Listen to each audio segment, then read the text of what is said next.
Welcome on back. We're getting close to 6:44 in your Capital Watch. The war with Iran has officially reached the 1-month mark and more U.S. troops are arriving to the region. As the situation develops, let's go live to Scripps News Group Washington correspondent Stephanie Liebergen. And Stephanie, are there any updates on peace talks and what's the latest on the ground? Hey, Tony, good morning. Well, the president is continuing to express optimism about ongoing diplomatic peace talks with Iran. He believes the U.S. and Iran are going to be able to make a deal.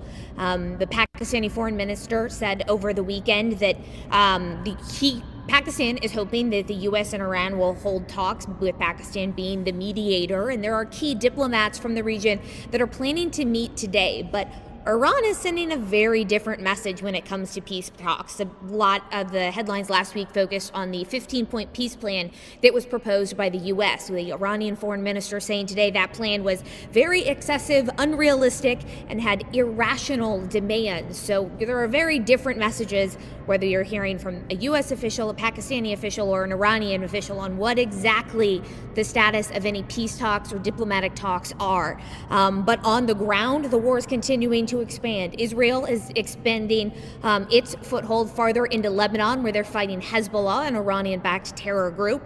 Iran is continuing to attack U.S. allies in the Gulf region. The Houthis during the war over the weekend attacking Israel, and more U.S. troops arrived in the region.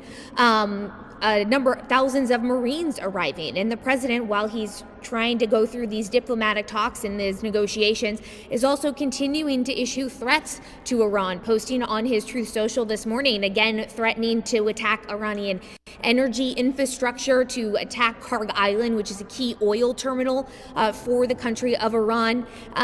The president issuing those threats, saying that he'll follow through on that if Iran doesn't reopen the Strait of Hormuz, which is that key waterway where a large percentage of the world's oil moves through there on a daily basis. A large percentage of fertilizer moves through there on a daily basis. So there are a lot of impacts on this war, and they continue to expand the longer the war goes on. But there's at least a little bit of progress related to the Strait of Hormuz. There is an agreement from Iran to allow 20 oil ships through the strait.